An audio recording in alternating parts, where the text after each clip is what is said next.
Il était porteur d'un mal-être. Pourquoi Johnny Hallyday a fait une tentative de suicide après la naissance de David?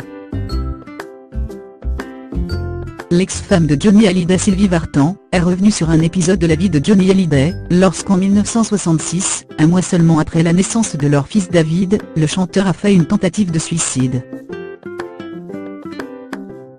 Dans un entretien avec le magazine Gala à paraître le 4 avril, Sylvie Vartan revient sur un épisode de la vie de Johnny Hallyday, son ancien mari. Un mois après la naissance de leur fils David en 1966, le chanteur a fait une tentative de suicide, comme le révélait la chanteuse dans son autobiographie, Entre ombre et lumière, parue en 2004.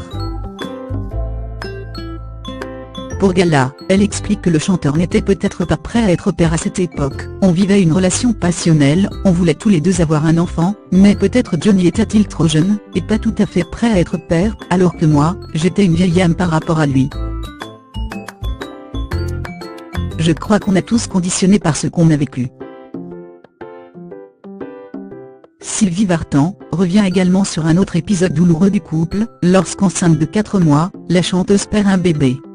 Elle écrit dans sa biographie qu'à l'époque Johnny n'était pas là et également injoignable. Pour elle, c'est peut-être l'absence de son père lors de sa propre enfance, qui l'aurait rendu étranger à la paternité. Il n'avait jamais connu ça dans son enfance. Il y avait ce manque. Je crois qu'on a tous conditionné par ce qu'on a vécu, et on a tendance à reproduire le même schéma, assure la chanteuse de 74 ans. Johnny était quelqu'un de profond mais porteur d'un mal-être. À cette époque on était tout le temps en tournée, en représentation, mais pour lui, à la différence de moi, c'était un besoin, une nécessité, conclut la chanteuse.